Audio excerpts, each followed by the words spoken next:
Thanks for checking out the video for the roses. This video, all things considered, took over a year to really come together, from the training, to the gear, to the preparation, to the networking. But I learned a ton through that whole process. I wanted to show you a little bit of what that process involved, maybe so you could learn something or you would just find it interesting. It is the morning of video shoot for the roses, day one. I'm about to head out and go pick up the projection screen. And then we're gonna spend the afternoon setting up. It's about 11:30 in the morning right now, and we're gonna start shooting at dark. Here we go.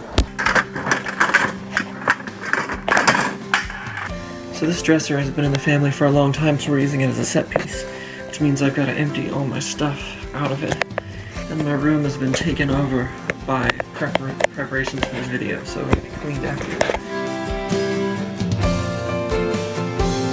One of the first things I started with was storyboarding.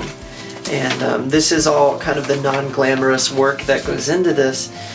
You know, you can see here, my storyboard here's Grandma, right?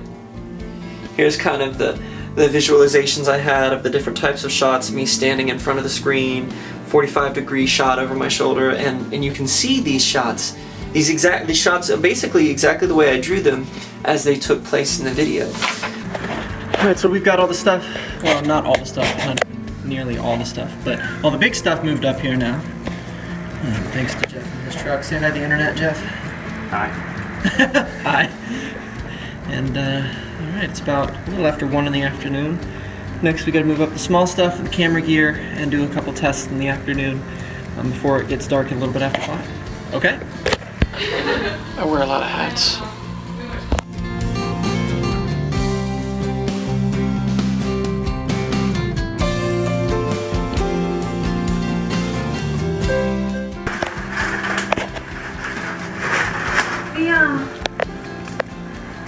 Some of these candles don't fit here. I set up the one leg. Let's watch them set up the other one. Guys, you can't start fighting. We've only been here for 10 minutes. It's just like wrong. You said we're fighting. This is not my job. I put fires out. That's true. They keep going out, so I'm doing my job, but... There was actually supposed to be more to the video at first. There were these whole other scenes where there was a little bit of dialogue and kind of some setup, and those things were meaningful, and they were supposed to kind of show that the set that we were in was supposed to kind of be inside my mind, right? It was supposed to be inside of my memory while I was, you know, performing actually physically in another place, and the music video kind of all took place inside of my head. And that was still the plan all the way through shooting. But then I went back, and as I was going through what we had shot on this set that got built, it didn't need anything else. And that surprised me, because normally I like to put more and more things in. But the more I looked at this video, the more I was like, there's already so much to work with here. So I kept it that way. That's the growing bread. That's what he used to call it then.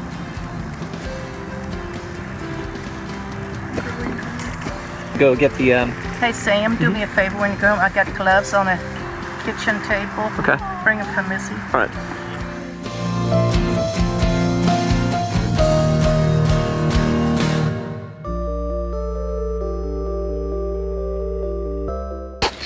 Okay, it's about 9:30 right now. We just ate pizza, and we're about to get back out there. We pizza. I'm still eating pizza.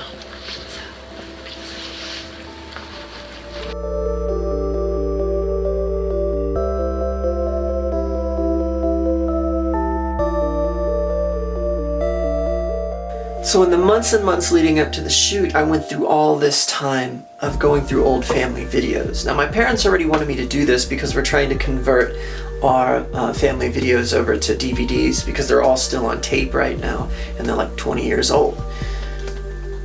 But what they didn't totally know at the time was that I was also farming that footage for use in this video. There was one version that started as hours and hours of video footage that got cut all the way down to about 4 or 5 minutes of footage on a loop.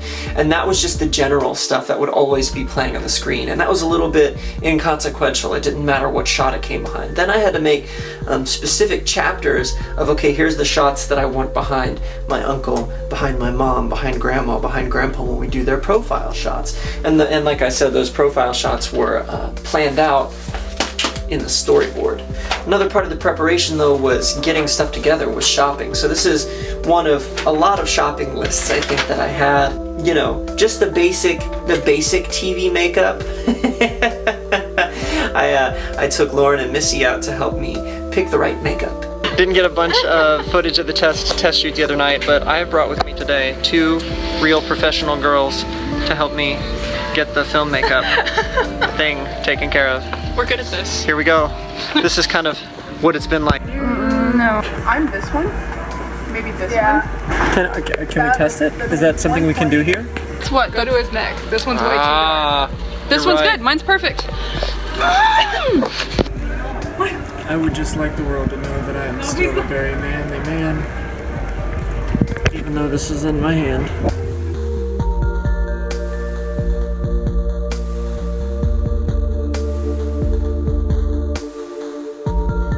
So I'd like to explain the set a little bit. These are all kind of, I guess you could say, totems from my life. So this is my mom loves horses, so this is a horse statue that I got her for Christmas one year. Of course, roses for the video, candles for the video, a saxophone. These hats belonged to my great-grandfather in Germany. So they're here. These airplanes were made by my great-uncle. This is my grandpa's bike.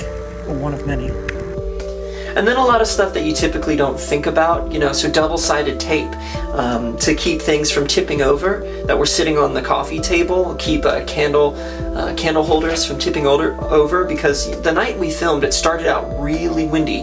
The candles kept going out, the curtains kept blowing all over the place, and we just had people running around with lighters. So, you know, I had them there, okay, we'll need double-sided tape, but we've got to make sure it's dark colored so you can't see it.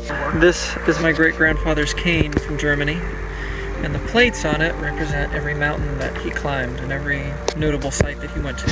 And down here is actually mine. He gave to me when I was about 7 years old, and we started doing the same thing for me. And then we've got this katana over here, which is basically just supposed to represent my time doing martial arts. So it is 3:11 a.m. and we got all the shots for the scene done. It was worth it. It actually all went really well despite a lot of the challenges that looked like earlier in the day.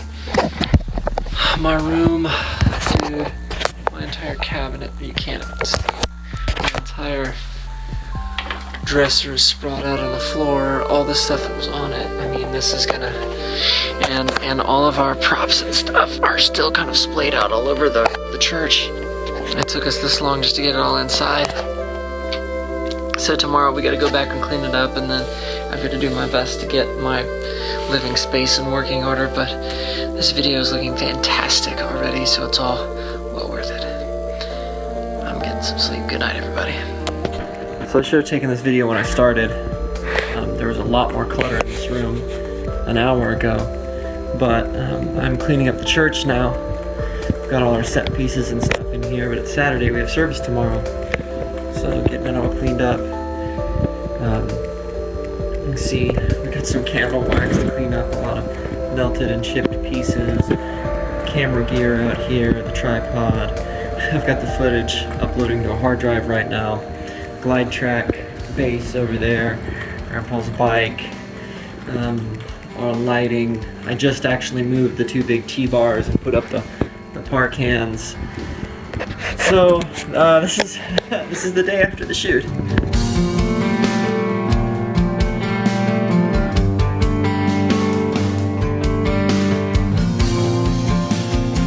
So I hope that you've enjoyed the Roses music video. I hope that it honors my family the way I wanted both the song and the video to. Please like this video, please share the Roses music video, subscribe, all that great stuff, and be on the lookout for more music and more video from me.